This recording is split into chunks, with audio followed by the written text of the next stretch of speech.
नमस्कार दोस्तों, जनमुद्दों की बात धर्मराज के साथ मेरे शो में आप सबका स्वागत है। करीब 4 साल बाद जवाहरलाल नेहरू यूनिवर्सिटी में छात्र संघ का चुनाव होने जा रहा है।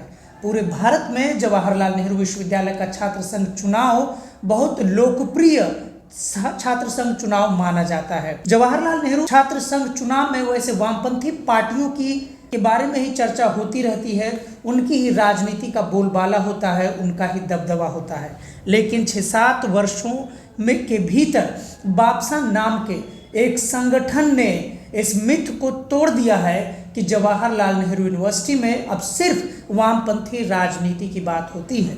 हमारे साथ इन तमाम मुद्दों पर बातचीत करने के लिए हैं 2024 छात्र संघ के जवाहरलाल नेहरू छात्र संघ के बापसा के अध्यक्ष पद के प्रत्याशी विश्वजीत मीन जी। विश्वजीत जी, आपका बहुत बहुत स्वागत है मेरे चैनल दैनिक अम्बेडकर। जय भीम। आपसे पहला सवाल है कि आप बापसा की राजनीति को वामपंथी राजनीति से कैसे अलग पाते हैं? आप देखिए कि बापसा को जो आइडियोलॉजी है वो बाबा साहेब का, बिरसा मुंडा का, सावित्रीबाई फुले का, पेरियार का, काशीराम का जो उनका विचारधारा उनके ऊपर आधारित है, जो बिलीव करो भारतीय संविधान के ऊपर आधारित है, जो बिलीव करते हैं कि equality, fraternity and liberty and justice के ऊपर। तो बापसा बस एक ऑर्गेनाइजेशन नहीं है, बापसा एक आइडिया है, एक आइडिया ऑफ जस्टिस है, एक आइडिया ऑफ डिग्निटी है। आप इस देश में, मुझे लेफ्ट से उतना दिक्कत नहीं पर्सनली, लेकिन इस देश में जो लेफ्ट जो आइडियोलॉजी है, जो उनको जिस तरीके से प्रोपोगेट किया गया और किसके द्वारा प्रोपोगेट किया गया और किसके लिए किया गया, वो जानना बहुत ज़रूरी है। लेकिन बापसा क्या है? बापसा वो है कि ऑप्रेस्ड जो सेक्शन है उनका एक स्पेस है, अपना स्पेस है, ना कोई स्पेस दे रहा है। तो इसमें अगर देखेंगे पूरे देश में भी कि ये लोग जो लेफ्ट हैं वो दलित जो बहुजन होते हैं उनके वो मुद्दे के ऊपर पॉलिटिक्स किए इतना सालों तक, लेकिन मुद्दा वही है, कुछ नहीं किया है। अगर आइडियोलॉजी इतना स्ट्रांग होता या वो लोग सच में सोचते कि इनका इतना जितना जो एक्सप्लॉयटेशन होते हैं उनको स्टॉप करने का, in the sense I mean exploitation जो हो रहे हैं उनको बंद करने की कोशिश करेंगे, नहीं हो रहा है। उनको पता है कि जो एक्सप्लॉयटेशन हो रहा है उनको एक्सप्लॉयटेशन होने दो, लेकिन उनका मुद्दा के ऊपर हम लोग बस पॉलिटिक्स करेंगे। लेकिन बापसा एक रियल एक स्पेस, उनका स्पेस है, एक बहुजनों का स्पेस है।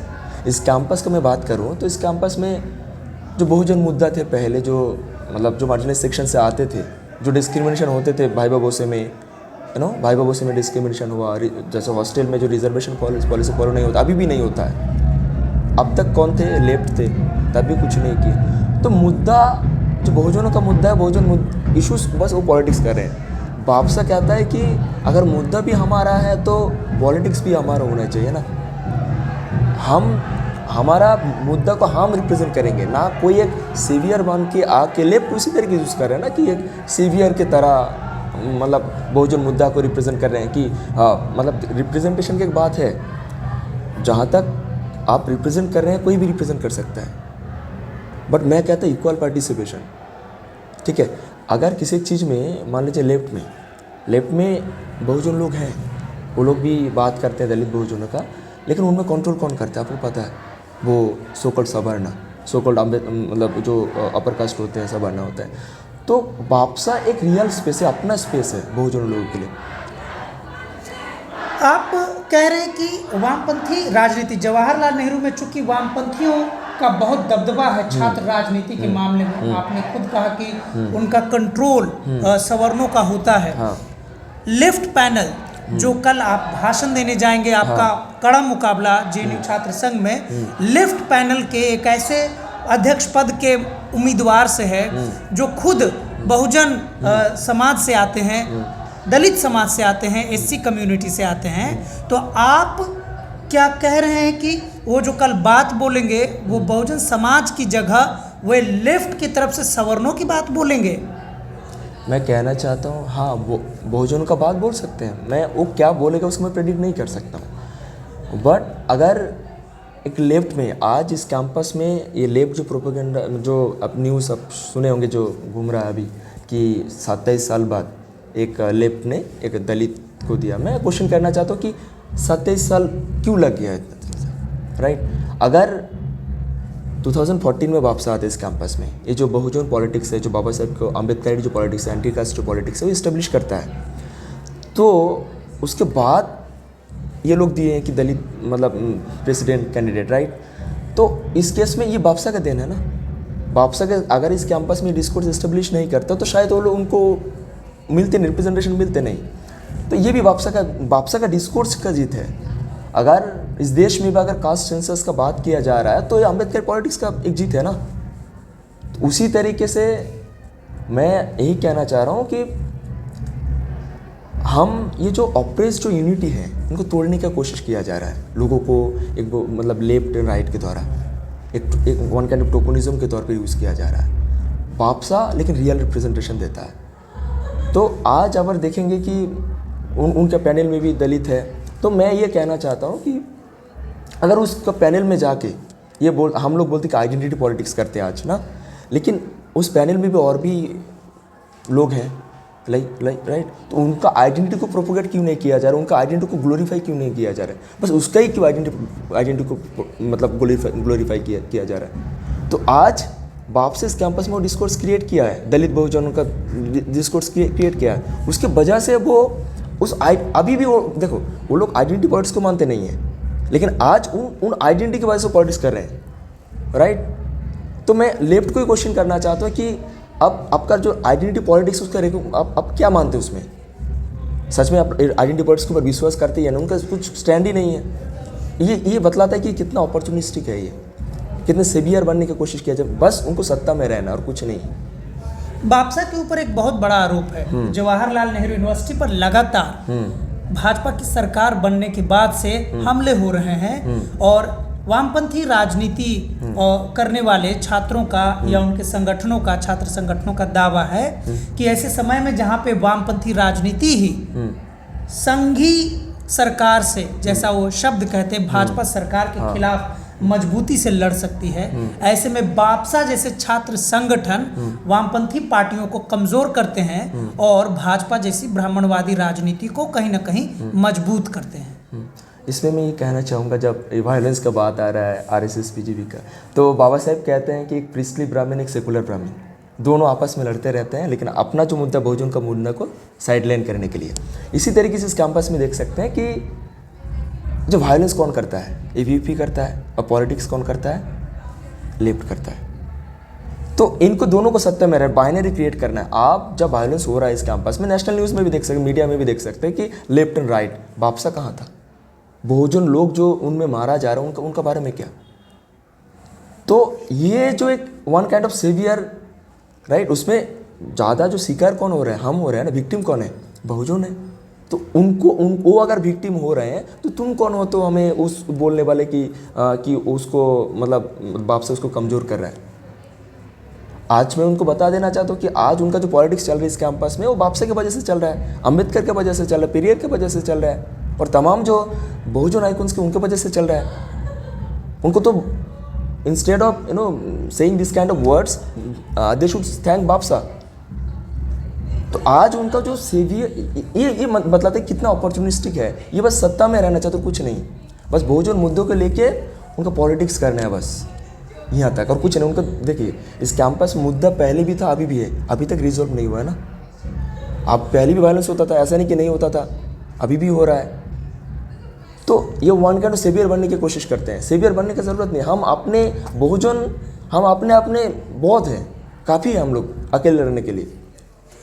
आप बापसा के छात्र नेता के नाते आप कह रहे हैं कि बापसा अकेले लड़ने के लिए काफ़ी है, जबकि उधर जो वामपंथी छात्र संगठन है, जो मुख्य धारा का छात्र संगठन जेएनयू का है, वो उन्होंने अंबेडकर की राजनीति को शामिल कर लिया है। बल्कि उनका नारा तो 2016 में बहुत ही पॉपुलर हुआ, जय भीम लाल सलाम। जय भीम लाल सलाम का जब वो नारा लगाते हैं तो उनका दावा है कि हम बहुजनों के साथ हैं, बहुजन हमारे साथ हैं। लेकिन बापसा जैसी पार्टियां आती हैं जो बहुजनों की यूनिटी को तोड़ना चाहते हैं और प्रगतिशील राजनीति पर हमला करते हैं, बल्कि भाजपा जैसी या एबीवीपी जैसे संगठनों के खिलाफ लड़ने का कोई भी स्पष्ट खाका बापसा के पास नहीं है। बापसा के पास वो है, खाका है, क्यों नहीं? आज इस कैंपस में बाबा साहेब को जो अप्रोप्रिएट कर रहे हैं वो, ये ब्राह्मणिकल एक नेचर है ना। आज बाबा साहेब को, पेरियार को, सबको इनको अप्रोप्रिएट कर रहे हैं, जितना बहुजन आइकॉन से ये अप्रोप्रिएट कर रहे हैं। बापसा का देन है, ये बापसा के ढांचा है। अगर बापसा, आप अगर देखेंगे पहले लेफ्ट अकेले लड़ता था, या अब देख सकते हैं अभी वो 4 एक यूनिटी बना रहे हैं।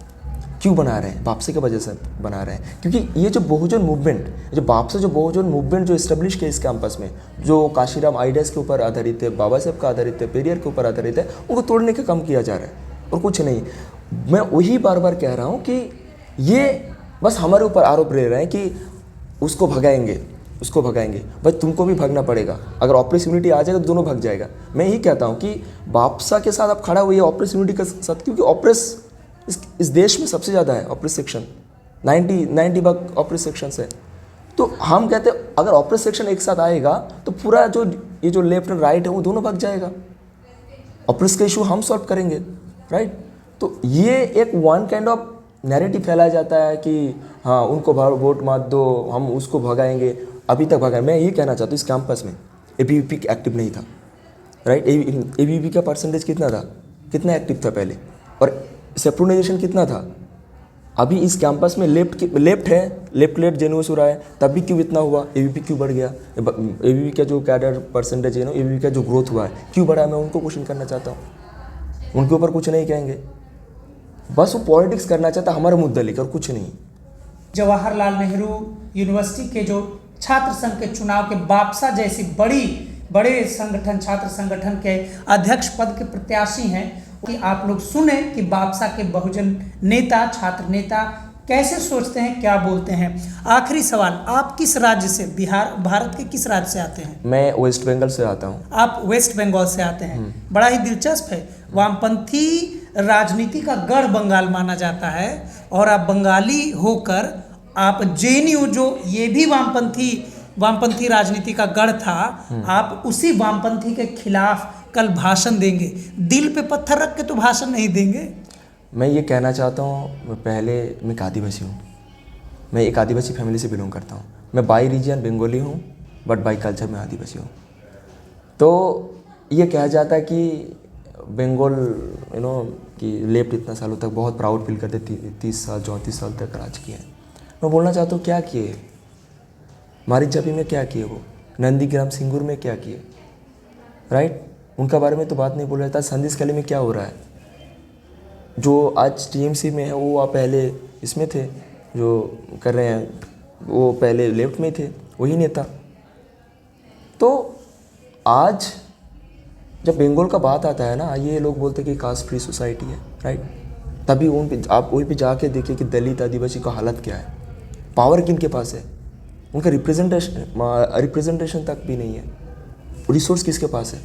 और ये लोग बात करते हैं कि हम लोग ये किए वो किए, वो कुछ नहीं किए हैं। जो मुद्दा, जो प्रॉब्लम उनका था पहले वही है। One kind of 2 sections create किए हैं, लेकिन जो मेन मुद्दा है कास्ट, ये लोग कास्ट के बारे में बात ही नहीं करते बंगाल में। तो बंगाल ये one kind of so called progressive society है। मैं सच बता रहा हूँ, मैं बंगाल से आता हूँ, मैं कास्ट के बारे में मुझे भी पता नहीं था। मैं आदिवासी फैमिली से आता हूँ, ऐसे ही मुझे वो कास्ट के चतुर्वर्ण ये सब बारे में पता नहीं होता कि ये भी होता है, बस वो किताबों में पढ़ते थे ये होता था।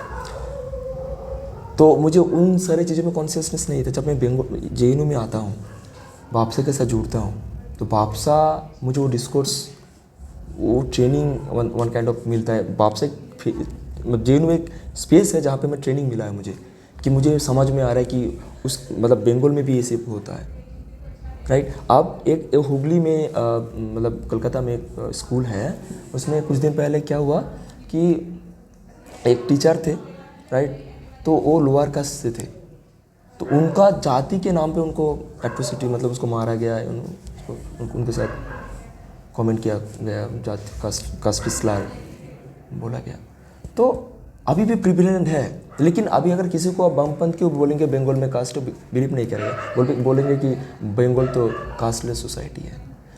मैं कहना चाहता हूँ कि बंगाल सिर्फ लेफ्टिस्ट को गढ़ नहीं है, बंगाल वो है जो जोगेंद्र मंडल का जगह है। आपको पता है कि जोगेंद्र मंडल का कितना रोल है बाबा साहब को जिताने के लिए। जब कॉन्स्टिट्यूंसी में बाबा साहब आते हैं, तो उस जगह से हम आते हैं। तो आज उस जगह से आके उनको सोसाइटी को समझना, आज मैं समझ पा रहा हूँ, जितना भी समझ पा रहा हूँ, मैं भी लर्निंग स्टेज में हूँ, मैं जितना भी समझ पा रहा हूँ वो बापसे की वजह से समझ पा रहा हूँ, और बापसा वो डिस्कोर्स क्रिएट किया है। साथियों, आप सुन रहे थे बापसा के अध्यक्ष पद के प्रत्याशी कल छात्र संघ चुनाव का भाषण है, जो कि बड़ा ही पॉपुलर होता है। विश्वजीत जी, आपका बहुत बहुत शुक्रिया, आपने इतना कीमती वक्त हमारे चैनल दैनिक अम्बेडकर के लिए निकाला। बहुत बहुत शुक्रिया। बहुत बहुत धन्यवाद। आपका चैनल का नाम बहुत अच्छा है। Thank बहुत you. बहुत धन्यवाद। हाँ।